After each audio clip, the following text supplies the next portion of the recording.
चिराग पासवान जिस तरीके से एग्रेसिव हो रहे हैं, अमित शाह ने क्या मना लिया है? देखिए रत्नेश, नीतीश कुमार का फैसला तभी आ सकता है जब भारतीय जनता पार्टी कोई इस तरह का फैसला ले जो नीतीश को मंजूर नहीं हो। नीतीश कुमार यदि सरकार बनाने में मदद करते तो नीतीश कुमार के बारे में कहा जा सकता था कि नीतीश कुमार एनडीए के साथ उतना मजबूती से हैं।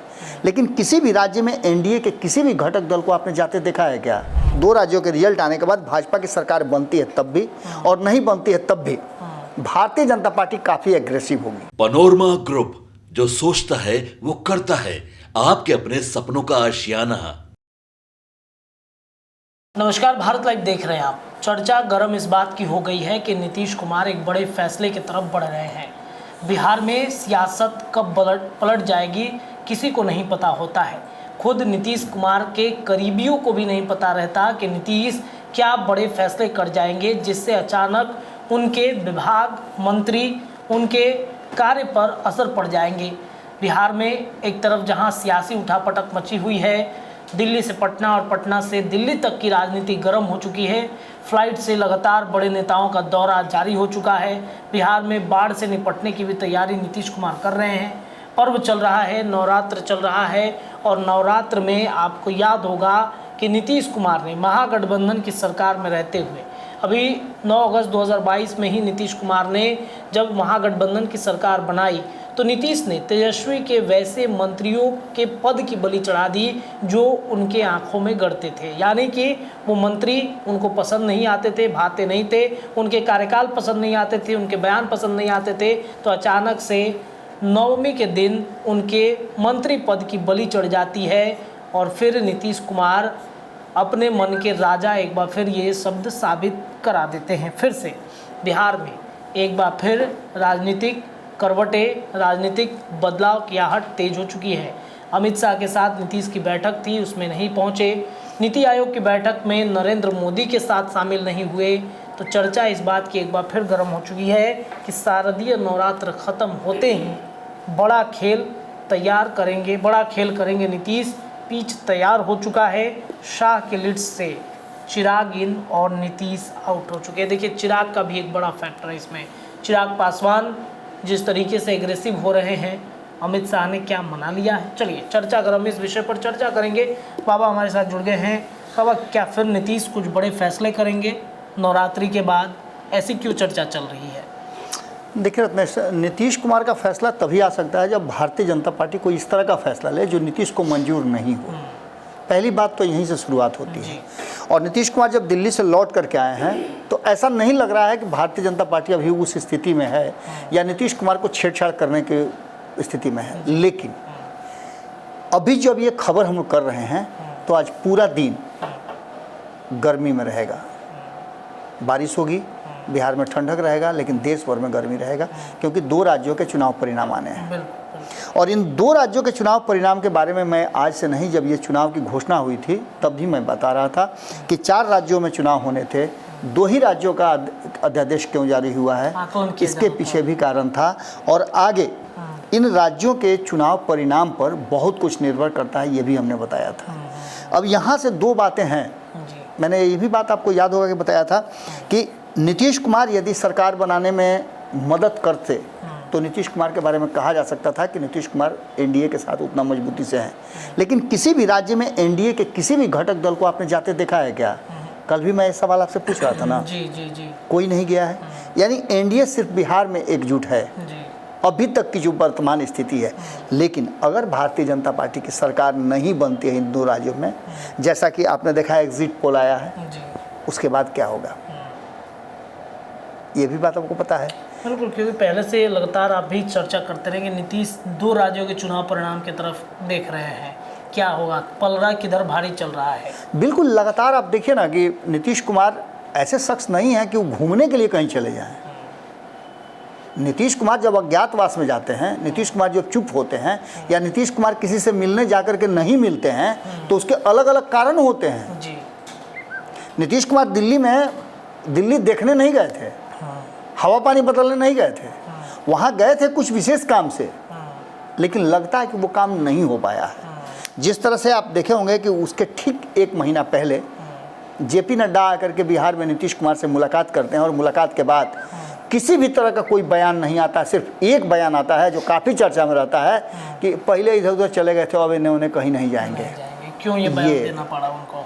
और ये भी बयान देने के बाद नीतीश कुमार ने उसके आगे कुछ नहीं कहा, सीधे वो दिल्ली पहुंच जाते हैं और दिल्ली जाने की सूचना भी किसी को नहीं रहती है, न कोई पहले से शोर शराबा, न किसी तरह कोई मंत्रणा। अचानक से संजय झा के साथ वो निकलते हैं और दिल्ली में जाकर के 2 दिन का प्रवास करते हैं। लेकिन इस बीच में 2 दिन में क्या हुआ ये किसी को पता नहीं है। सिर्फ एक घटना वहाँ घटी और वो था राजा पीटर को ज्वाइन करा करके नीतीश के जाने का मकसद साबित कर देना। हालांकि तभी तो नीतीश कुमार नहीं थे, वो तो मतलब कार्यकारी अध्यक्ष। ये तय हुआ ना कि नीतीश कुमार दिल्ली में थे तो हुआ। जी जी जी। नीतीश कुमार दिल्ली में जिस कारण से गए थे वो कारण तो पूरी तरह से कहीं ना कहीं उनके स्थिति में आ गया। और इस पूरी कहानी को अगर आप अपने ढंग से देखें तो एक बात साफ नजर आती है कि ये पूरा का पूरा मामला जिस तरह से सेट करने की कोशिश की गई थी वो नहीं हुआ। चर्चा आपने सुनी होगी कि झारखंड को लेकर के यहाँ मीटिंग होगी, हुआ क्या? नहीं हुआ, कुछ सुनने को मिला? बिल्कुल नहीं। अब ऐसी स्थिति में जो 2 राज्यों के रिजल्ट की बात हम कर रहे हैं, उस 2 राज्यों के रिजल्ट आने के बाद भाजपा की सरकार बनती है तब भी और नहीं बनती है तब भी भारतीय जनता पार्टी काफ़ी एग्रेसिव होगी। अगर सरकार बन जाती है तो कुछ दिनों का राहत मिल जाएगा, अगर सरकार नहीं बनती है तो आप समझिए कि एक एक दिन भारतीय जनता पार्टी के लिए बहुत कष्टकारी होगा। क्योंकि आरएसएस ने जो तय किया था मानक, वो इन 2 राज्यों में बेहतर प्रदर्शन था। इसी के आधार पर आप देखे होंगे कि एक बार फिर से एक्सटेंशन देने की बात मान गया था आरएसएस जेपी नड्डा को, और ये कहा गया था, जेपी नड्डा ने ये बात कही थी तो उनको एक बार मौका दिया गया था पूरी टीम को कि आप 2 राज्यों के चुनाव में प्रदर्शन करके दिखाइए, आप कितना पानी में हैं। आरएसएस के बिना आप काम कर लेंगे, आप करके दिखाइए। लेकिन ऐसा नहीं लगता, जो आंकड़े नज़र आ रहे हैं, जो एग्जिट पोल आ रहा है वो तो नहीं नज़र आ रहा है। तो ऐसी स्थिति में आप समझ सकते हैं कि जो गुजरात लॉबी है वो उसका एग्रेशन कितना बढ़ेगा। भूखे शेर की तरह वो झपट्टा मारेगा, और झपट्टा मारेगा तो उसमें हो सकता है कि नीतीश कुमार भी उस दायरे में आ जाए, फंस जाए उसमें। एक तरफ नीतीश कुमार की टीम में आपने देखा होगा कि मजबूती से इस बात को रखने वाले लोग और कई लोगों का गर्दन फंसा हुआ है जी। इस चलते वो नहीं चाहते हैं कि भारतीय जनता पार्टी से किसी भी तरह का कोई भी पंगा लिया जाए। इसलिए वो चाहते हैं कि हर हाल में नीतीश कुमार भारतीय जनता पार्टी के साथ ही रहें।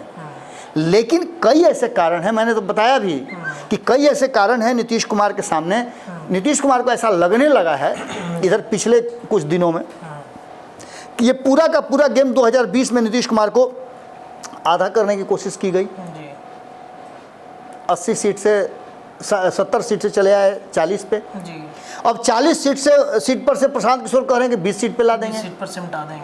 प्रशांत किशोर रोज एक स्टेप आगे बढ़ रहे हैं, और प्रशांत किशोर एक स्टेप आगे बढ़ रहे हैं तो उसमें आप देखे होंगे, बहुत बारीकी से देखिएगा तो उनका एंगल कौन है, उनका स्ट्राइक किस पर करना चाहते हैं, तो नीतीश कुमार पर और राष्ट्रीय जनता दल लालू प्रसाद पर। यानी कि दोनों को एक साथ डैमेज करने की कोशिश है, और ये नीतीश कुमार नहीं चाहेंगे। क्योंकि हमारे संपादक नवनीत मिश्रा जी कहते हैं कि जब पैरासाइट जो होता है वो अकेले नहीं रहता है, परजीवी किसी न किसी को अपने साथ रखता ही है, किसी न किसी के ऊपर ही पलता है, कंधे पे किसी न किसी के चलता। बिल्कुल वही चीज़ है कि जब तक लालू जीवित हैं, लालू का प्रभाव है बिहार में, बिहार की राजनीति में लालू के पास सीटें आ रही हैं, उनका 30% वोट है, तब तक नीतीश कुमार की कुर्सी कोई हिला नहीं सकता है। क्योंकि नीतीश कुमार ने ऐसा माहौल बना दिया है कि या तो भाजपा नहीं तो लालू, दोनों में से कोई भी नीतीश कुमार को मुख्यमंत्री बनाने के लिए हमेशा तैयार नजर आता है। अब इस जो फायदा है नीतीश कुमार का, इस फायदे को तो वो हमेशा रखेंगे बरकरार रखना, लालू को भी समाप्त नहीं करना चाहेंगे उनको भी तो मतलब निश्चित रूप से। तो यहाँ नीतीश कुमार के लिए एक बड़ा सोचने का और फैसला लेने का एक मोड़ आ गया है। इसके अलावे अब झारखंड में सीट शेयरिंग की बात मैंने बता ही दी, शाह से उनकी दूरी बढ़ना और उनके नहीं जाने पर आप देखिएगा, टाइमिंग कल देखिएगा ध्यान से कि एक तरफ नीति आयोग की बैठक में जो अमित शाह का, उस बैठक में बिहार के मुद्दे उसमें जुड़े हुए थे, क्योंकि वाम दलों से जुड़ा हुआ बात था, उसमें नक्सलवाद से जुड़ा हुआ मामला था। लेकिन हम एक खबर किए थे, उसमें बताए भी हैं कि नीतीश कुमार का वाम दलों के साथ बड़ा अच्छा रिश्ता है। उन्होंने तो कई बार जाहिर भी किया है इसमें, बहुत सुघड़ रिश्ता। 2 उदाहरण से आप समझ लीजिएगा। पहला, 2014 में कोई उनको नहीं पूछा उधर से आए तो लालू प्रसाद भी हाँ सरकार बनाइए हम सब बाहर से समर्थन करेंगे, वो तो सरकार तो बच गई। लेकिन जब प्रधानमंत्री बनाने की बात आई तो मुलायम सिंह से लेकर के जितने भी लोग थे सब साइड थाम लिए। बचा कौन? वाम दलों के साथ वो चुनाव लड़े। परिणाम की बात मैं नहीं कर रहा हूँ, लेकिन वाम दलों ने उस समय नीतीश कुमार का साथ दिया है। इसके अलावे आप देखिएगा कि महागठबंधन जब बन रहा था, इंडिया गठबंधन, उसमें भी आप पटना में जो पहली मीटिंग हुई थी, ममता बनर्जी को नाराज कर दिए, लेकिन वाम दलों को नाराज नहीं किए, भाषण दिलवाइए के माने। उसी सीताराम येचुरी के चलते ना हंगामा हुआ था। जी। अब ये पूरी कहानी आपको धीरे धीरे करके समझ में आ रही होगी कि नीतीश कुमार चाहते क्या हैं। इस पूरी कहानी में जो पिच है दोनों तरफ से रेडी हो गई है। भाजपा नहीं चाहती है कि वो ऐसा कुछ करे जिसका दुष्प्रभाव हो। नीतीश कुमार खुद से ऐसा माहौल पैदा हो जाए कि नीतीश कुमार को कोई फैसला लेना पड़े, और नीतीश कुमार का फैसला नीतीश कुमार के लिए फ़ायदा कम घाटे वाला ज़्यादा होने वाला है, क्योंकि उनके 12 सांसद हैं जिसके दम पर वो ये दावा करते हैं कि हम केंद्र की सत्ता में एक बड़े पार्टनर हैं, वो उनके हाथ से निकल जाएगा। क्या पार्टनर हैं वाकई में अभी कि अब बीजेपी भी देख रही है कि नहीं? पार्टनर तो है ना। अभी तो फैक्ट यही है कि पार्टनर हैं। इसके अलावा आपने देखा होगा कि नीतीश कुमार को लेकर के 2 खेमे उनकी पार्टी में हो गए हैं। एक खेमा जो ये कह रहा है कि भाजपा से हर हाल में रिश्ता बनाए के रखा जाए, दूसरा खेमा ये कह रहा है कि आप जल्दी भाजपा से अलग होइए क्योंकि वक्फ बोर्ड वाला कानून आ गया है, लेटरल एंट्री करवा रहा है। इसके अलावा क्रीमी लेयर की बात कर रहे हैं। ये सभी मुद्दे विवादित हैं और इस पर आपने देखा होगा चिराग पासवान की टीम भी विरोध कर रही है कई मुद्दों पे। इन सभी बातों को लेकर के एक जो बना है और एनडीए में कुनबा जो बनता जा रहा है वो छोटे छोटे दलों का है। भाजपा और नीतीश कुमार को छोड़ करके बाकी के 3 दल जो हैं वो अपने हिसाब से तीनों एक दूसरे से जुड़ाव की बात कर रहे हैं, क्योंकि पता है उनको कि वो अगर कुनबे में नहीं रहेंगे तो दोनों इतने बड़े हैं कि निकल जाएंगे। इसलिए ये तीनों कोशिश में लगे हुए हैं। आपने देखा होगा उपेंद्र कुशवाहा का, उनके पास कुछ भी नहीं था, अब राज्यसभा के सदस्य हैं। उन्होंने कहा है कि 2024 में जिस तरह से सीट शेयरिंग का समझौता हुआ उस तरह से नहीं होना चाहिए, जिस तरह से हम लोगों ने जल्दबाजी दिखाई वो नहीं होना चाहिए। बहुत कैलकुलेट करके चीज़ों को हम लोग को देखना पड़ेगा, तभी हम सफल हो सकते हैं। दूसरी तरफ आप जीतन राम मांझी का सुनिए रहे होंगे, लगातार बोल रहे हैं, चिराग पासवान अपनी बात रख ही रहे हैं। अब इन सब बातों के साथ साथ जो सबसे महत्वपूर्ण बात है कि भारतीय जनता पार्टी को 2 बातें अब यहाँ से जोड़नी है। पहली ये कि नीतीश कुमार का जो कांस्टेंट 15% वोट है वो नीतीश कुमार से कैसे छीन लिया जाए अगर नीतीश कुमार उनके पाले में नहीं रहते हैं तो। सबसे पहला डैमेज तो यहीं से शुरू होना है, क्योंकि नीतीश कुमार अपने 15% वोट जो उनका कांस्टेंट रहा है अब तक के जितने भी चुनाव हुए हैं उन चुनावों में, तो नीतीश कुमार भाजपा के लिए घातक हैं और भाजपा की सरकार नहीं बनेगी। 2015 की तरफ चाहे जितना मेहनत कर लें, जितना चिराग पासवान, उपेंद्र कुशवाहा, फलाना ढिमकाना को लेकर के अपना वो करें, कुछ नहीं। 15% वोट बहुत महत्वपूर्ण है, क्योंकि दूसरे पक्ष में जो है वो 27-28% कन्फर्म वो है। तो इसके लिए आप समझ सकते हैं ऐसे कि प्रशांत किशोर नाम का एक चिड़िया आया है। प्रशांत ये भी साइबेरियन पक्षी को बारे में जानते हैं ना, कि वो आता है सीजन में ही आता है। तो चुनावी सीजन है और 1 साल का भी वक्त है। अगर 1 साल तक चुनाव टल जाता है, यानी अपने समय पर होता है, तो प्रशांत किशोर की ताकत बढ़ेगी और वो डैमेज कहाँ करेंगे? तो दोनों में खेमे में से इनके 30% में से और इनके 15% में डैमेज करेंगे।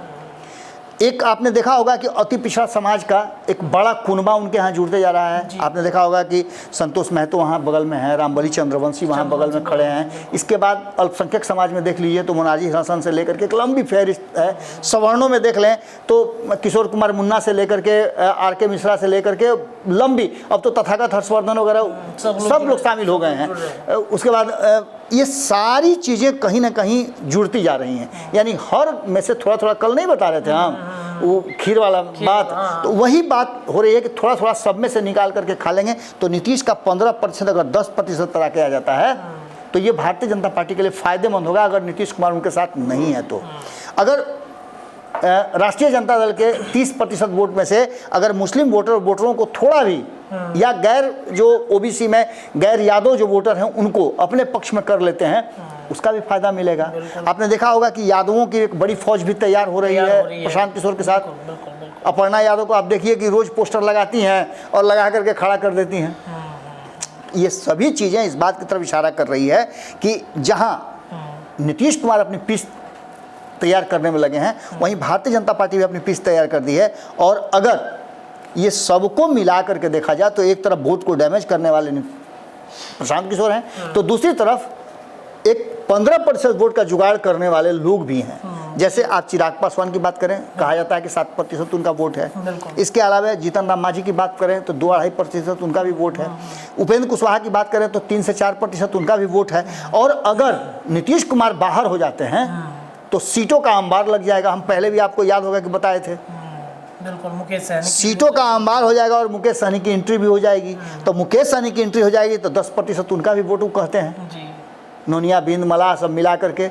अब ऐसी स्थिति 25% वोट तो इनके पास वैसे ही हो जाएगा निश्चित रूप से। तो ऐसी स्थिति में एक बात तय मान के चलिए कि 2 राज्यों के चुनाव के परिणाम जैसे ही आज आएंगे शाम होते होते तक, तो थोड़ा सा लोग धैर्य रख के, इसलिए कि 3-4 दिन लग जाएगा सरकार बनाने में।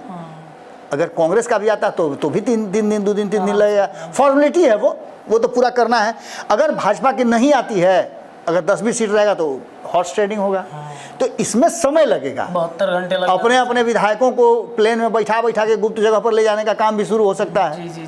तो ये सभी परिस्थितियां बनेंगी और इसीलिए नवरात्रि के बाद जो है ये बात संभावित है, जो सूत्रों के द्वारा जानकारी मिल रही है कि मामला सेट हो सकता है। और ऐसी स्थिति में जिस तरह से चिराग पासवान अचानक नीतीश कुमार नहीं जाते हैं अमित शाह से मिलने और चिराग पासवान तुरंत जाते हैं, गुलदस्ता लेकर के तस्वीर बाहर आती है, इसके भी मायने तो कुछ होंगे ना। मतलब नीतीश आउट चिराग इन, बिल्कुल ये स्थितियां अभी तक वर्तमान जो देखी जा रही हैं वो नजर आ रही हैं। चलिए देखिए, तो ये चर्चा इसी बात की गर्म है कि Nitish Kumar wait and watch कर रहे हैं विधानसभा चुनाव परिणाम को लेकर के। क्या होता है, आज शाम में चुनाव परिणाम आएगा 2 जगहों पर, हरियाणा और जम्मू कश्मीर। उस पर हमारी निगाहें रहेंगी। फिलहाल के लिए इतना ही। देखते रहिए भारत लाइव, चर्चाएं दिन भर लगातार जारी रहेंगी। बहुत बहुत धन्यवाद। पनोरमा ग्रुप, जो सोचता है वो करता है। अगर ये वीडियो पसंद आई और वह बिहार के राजनीति और बिहारियत से सरोकार रखेनी तो सब्सक्राइब बटन दबा के चैनल के सब्सक्राइब कर ली। ओजे एगो घंटी बा, ओकरा बटन दबा देला से कुल सटीक और मारक खबर रुआ मुफ्त में मिल जाई। अगर रुआ पत्रकारिता के हमनी के नया प्रयोग में सहयोग कर चाहतानी तो ज्वाइन बटन दबा दी। पेटीएम नंबर नोट कर ली 9386816700। धन्यवाद।